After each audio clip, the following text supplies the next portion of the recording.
Halo teman-teman, perkenalkan nama saya Husin Saragih, mahasiswa Politeknik Negeri Medan, Prodi Manajemen Bisnis kelas MB7C.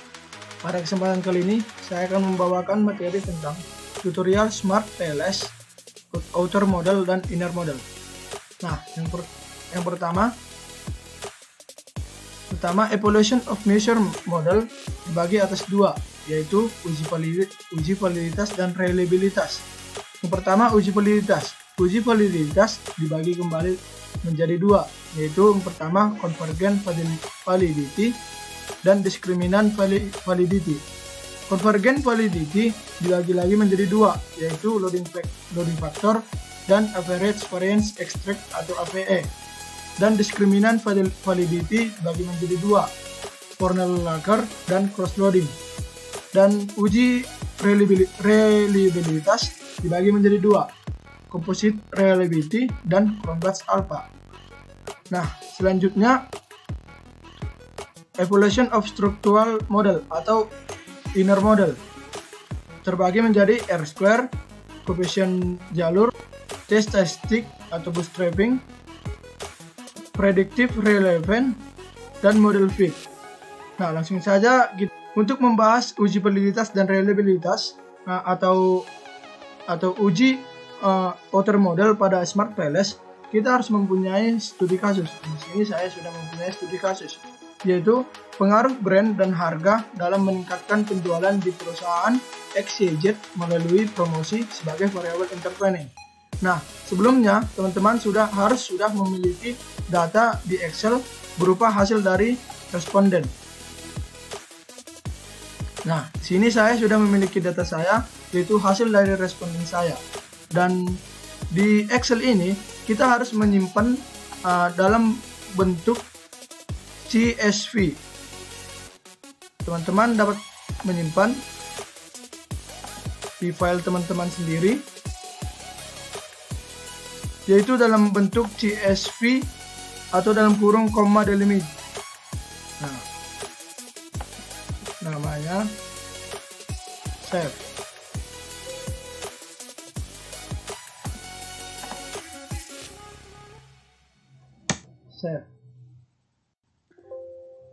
Kita klik yes. Nah, apabila teman-teman sudah memiliki data, kita langsung saja pergi ke aplikasi Smart PLS-nya.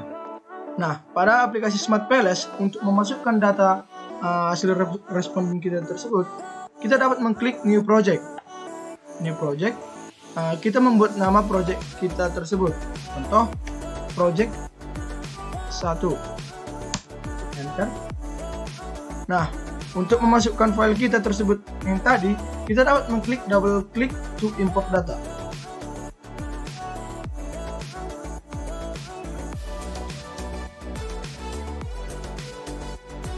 Nah, teman-teman dapat memilih data yang teman-teman simpan tadi. Saya memilih data dan klik OK. Nah, akan muncul seperti yang terdapat di layar. Selanjutnya, untuk menganalisis, kita klik project 1. Kita double klik.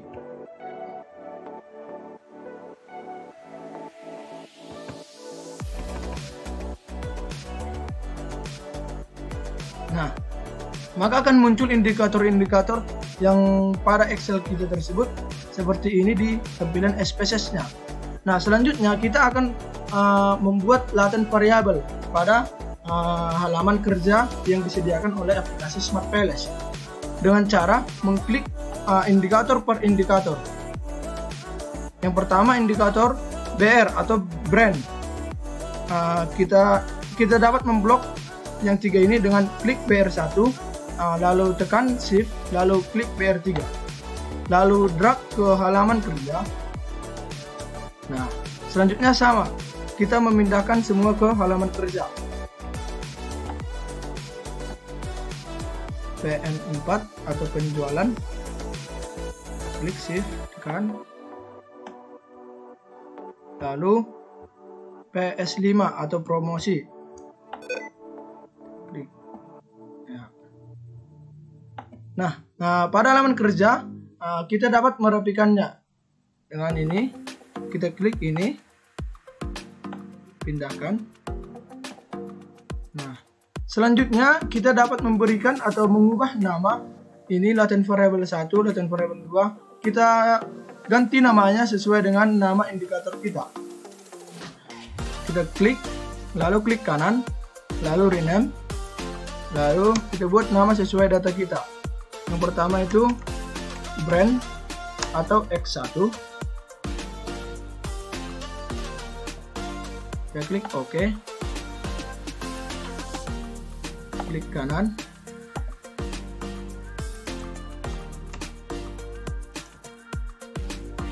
Harga atau X2.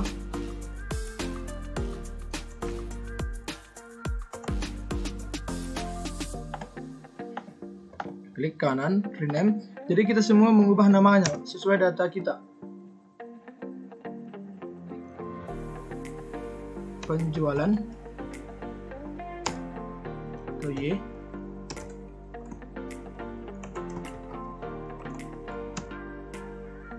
Klik OK. Dan terakhir promosi atau jet. Ya, klik OK. Nah, selanjutnya jika sudah seperti ini, kita melakukan connect antara variabel 1 antara indikator dengan indikator lainnya dengan cara klik connect ini, lalu kita klik gak usah di drag, sama kita klik X2 hubungkan ke Y, kita klik Y kita hubungkan ke Z, lalu ke X1 ke Z, X2 ke Z. Nah, jika sudah terkonek seperti ini, kita selanjutnya adalah melakukan analisis dengan cara klik calculate, lalu PLS algorithm. Nah, di settingnya kita tidak usah merombak-rombiknya karena ini adalah dasar dari pengaturan dari aplikasi tersebut. Kita langsung saja klik start calculation. Kita tunggu. Nah, kita sudah mendapatkan hasilnya. Kita dapat mengklik project 1. Nah, sini. Nah, kita kembali ke PPT terdahulu.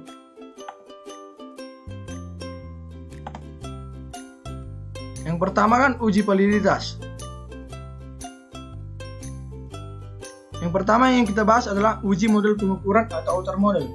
Model ini menspesifikasi hubungan antara variabel laten dengan indikator-indikator lainnya, atau dapat dikatakan bahwa outer model mendefinisikan bagaimana setiap indikator berhubungan dengan variabel latennya. Uji yang dilakukan pada outer model yang pertama, uji validitas. Uji validitas adalah dilakukan untuk mengetahui kemampuan penelitian mengukur apa yang seharusnya diukur. Uji validitas dilakukan dengan dua cara, yaitu yang pertama, uji validitas konvergen atau convergent validity. Convergent validity digunakan untuk validasi indikator terhadap variabelnya yang ditinjau dari nilai loading factor. Nilai ini akan diterima jika nilai loading factor di atas atau lebih besar 0,7. Jadi kita pada Smart PLS kita melihat loading faktornya. Pada Smart PLS loading factor terdapat kita klik di final result, kita klik order loading.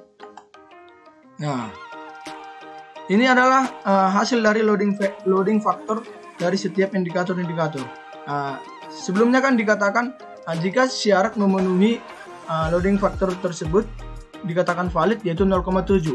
Nah, kalau sudah valid dia akan berwarna hijau. Tetapi di sini kita memiliki satu indikator yang berwarna merah atau tidak memenuhi atau di bawah 0,7. Bagaimana mengatasi ini? Kita dapat menghapus atau menghilangkan indikator tersebut dengan cara kita klik indikator yang tidak memenuhi. Nah, kita klik blue select, kita klik indikatornya, klik kanan, lalu delete. Lalu kita lakukan uji ulang. Calculate PLS algorithm. Klik start calculation. Nah, Kita klik kembali outer loading untuk melihat loading vektornya. Di sini sudah memiliki loading vektornya di atas 0,7 dengan ditandai berwarna hijau semua. 0,91, 899. Nah, selanjutnya kita melihat AVE, Average Variance Extract.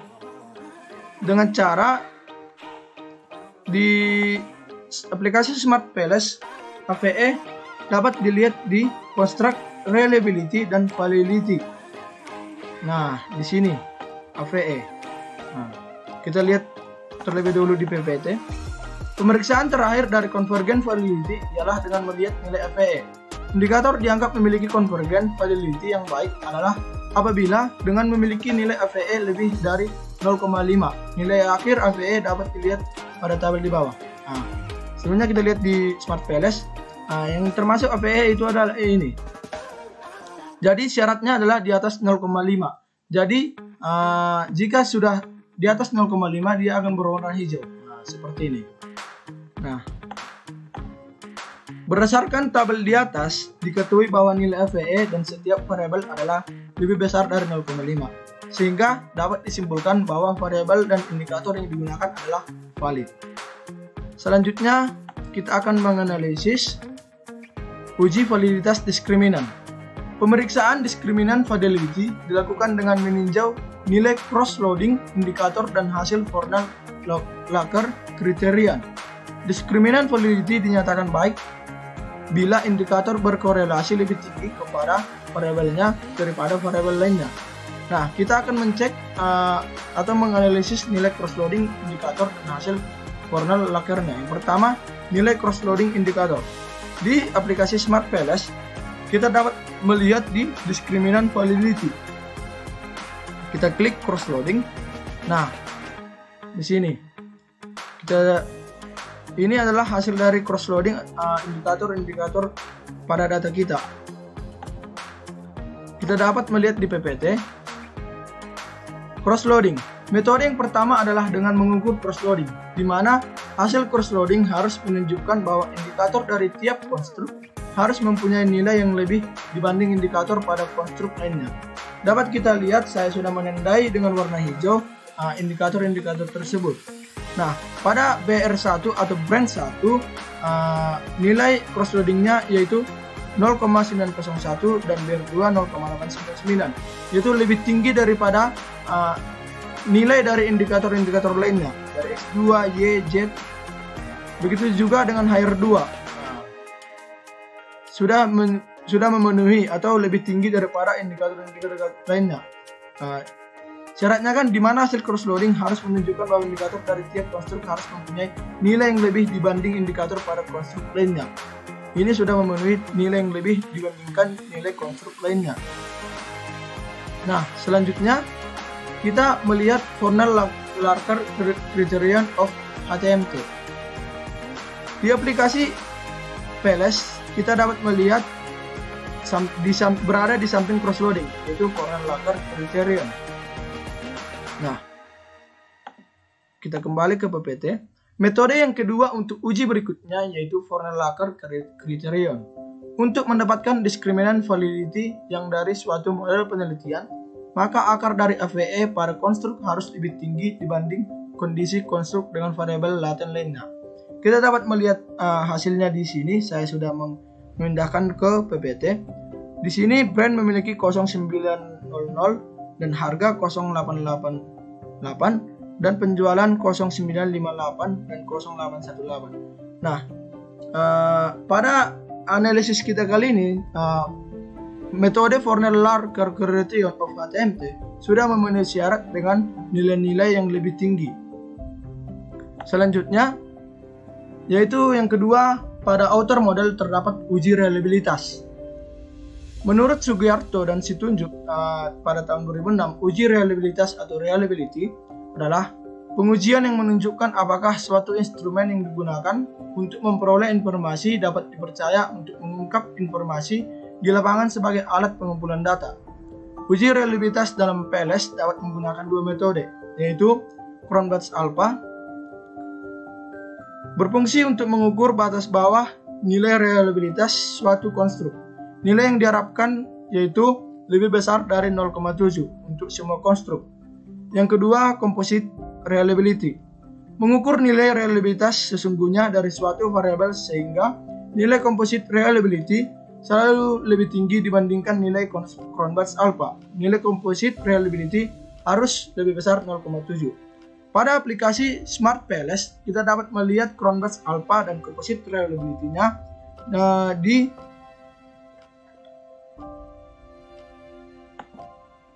di konstruk reliability dan validity, yaitu terdapat di Cronbach's alpha. Ini Cronbach's alpha-nya. Nah, kita perbesar Cronbach's alpha, composite reliability, dan average variance extract atau AVE yang tadi. Nah, kita di sini melihat Cronbach's alpha dan composite reliability-nya. Dikatakan menurut teori dan saya memakai syarat pada kali ini adalah menurut teori yang saya bacakan sebelumnya. Jadi batas minimal nilai Cronbach's alpha dan composite reliability-nya harus lebih besar dari 0,7. Nah, dapat kita lihat pada Smart PLS pada hasil analisa data tersebut, kita memiliki hasil di atas 0,7 dengan ditandai dengan warna hijau. Selanjutnya, nah inilah Cronbach's alpha dan composite reliability. Berdasarkan tabel di atas, dapat disimpulkan bahwa semua konstruk reliable, baik composite reliability maupun Cronbach's alpha, mempunyai di atas 0,7. Dengan demikian, semua variabel penelitian ini memiliki internal consistent reliability. Selanjutnya, pengujian model struktural atau inner model. Kita tambah di sini, atau inner model. Uji model struktural dilakukan untuk memprediksi hubungan kausal antara variabel atau pengujian hipotesis. Analisa struktural dilakukan untuk memastikan model struktural yang dibangun robust dan akurat. Pengujian model struktural atau inner model dilakukan untuk melihat hubungan antara konstruk, nilai signifikansi dari R-square, dan model penelitian. Model ini dievaluasi dengan menggunakan R-square untuk konstruk dependen uji T dan signifikansi dari koefisien parameter jalur struktural. Nah, kita melihat R-square pada aplikasi Smart PLS dengan mengklik quality criteria pada R-square. Nah, kita sudah memiliki hasil dari R-square kita, yaitu pada indikator promosi dan penjualan. Pada promosi, R-square-nya 0,335. Pada penjualan, 0,534. Nah, kita lihat pada PPT. Nilai R-square digunakan untuk mengukur tingkat variasi perubahan independen terhadap variabel dependen. Semakin tinggi nilai R-square, berarti semakin baik model prediksi dari model penelitian yang diajukan R-square yaitu kemampuan konstruk eksogen menjelaskan variasi pada konstruk endogen. Ada kriteria nilai R-square, yaitu 0,67 artinya baik, 0,33 artinya moderat, dan 0,19 artinya lemah. Nah, pada Smart PLS, promosi menghasilkan R-square 0,335.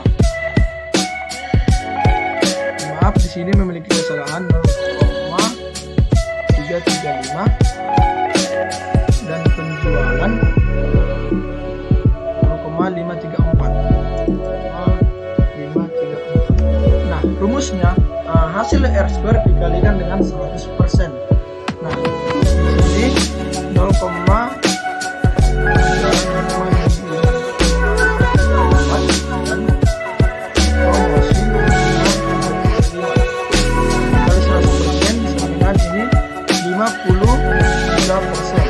dan konversi 33%. Tabel di atas menunjukkan nilai R-square untuk variabel penjualan diperoleh nilai sebesar 0,534 Hasil ini menunjukkan bahwa 53% variabel penjualan dapat dipengaruhi oleh variabel brand dan harga. Sedangkan 47%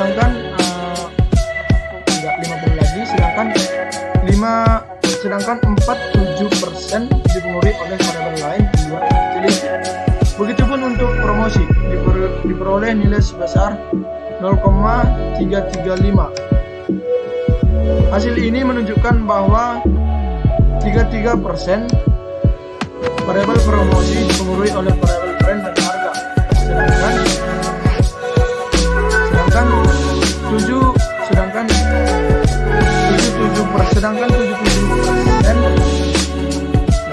67% dipengaruhi oleh variabel lain. Jadi semakin tinggi nilai R-square, maka semakin besar kemampuan variabel dapat menjelaskan variabel dependen sehingga semakin baik persamaan struktural. Nah, pada hasil R-square 0,534 bisa dikatakan menurut kriteria bisa dikatakan baik dan promosi dikatakan moderat.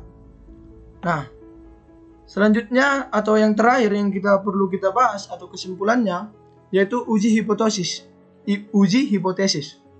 Dalam PLS, pengujian secara statistik setiap hubungan yang dihipotesiskan dilakukan dengan menggunakan simulasi. Hasil pengujian hipotesis dapat diperoleh dengan menjalankan program dengan bootstrapping. Dalam hal ini akan dilakukan hitung dengan bootstrap terhadap sampel. Pengujian dengan bootstrap dimaksudkan untuk meminimalkan masalah ketidakmanfaatan data penelitian. Dasar yang digunakan dalam pengujian hipotesis adalah nilai yang terdapat pada output path coefficient. Nilai coefficient path atau path coefficient atau inner model menunjukkan tingkat signifikansi dalam pengujian hipotesis. Skor coefficient path atau inner model yang ditunjukkan oleh nilai tes statistik harus di atas 1,96 untuk hipotesis 2 ekor atau tujuan. Nah, pada aplikasi Smart PLS, selanjutnya kita akan melakukan bootstrapping dengan cara mengklik project 1. Nah, kita klik calculate, lalu kita pilih bootstrapping. Lalu kita klik start calculation. Kita tunggu.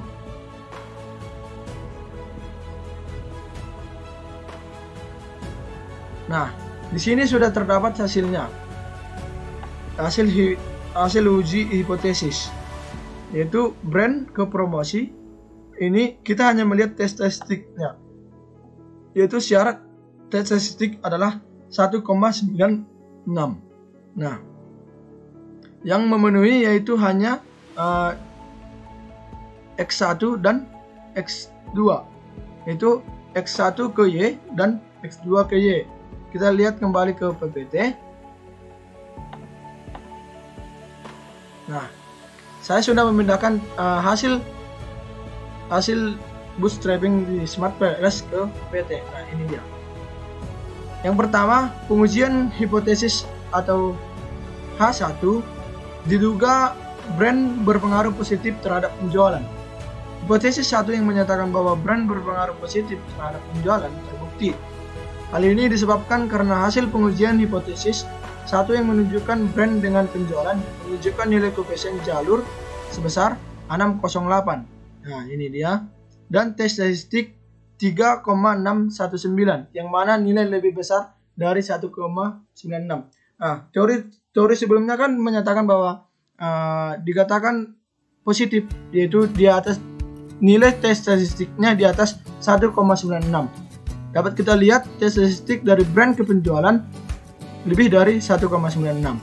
Yang kedua atau yang B, pengujian hipotesis atau H3 diduga harga berpengaruh positif terhadap penjualan.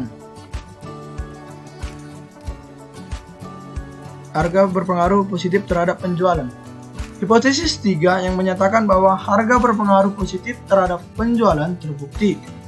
Hal ini disebabkan karena hasil pengujian hipotesis 1 yang hipotesis 3 yang menunjukkan harga dengan penjualan menunjukkan nilai koefisien jalur sebesar 0,368.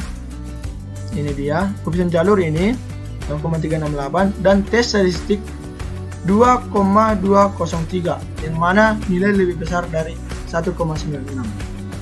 Nah, begitulah tutorial singkat saya mengenai uji SEM terhadap Smart PLS.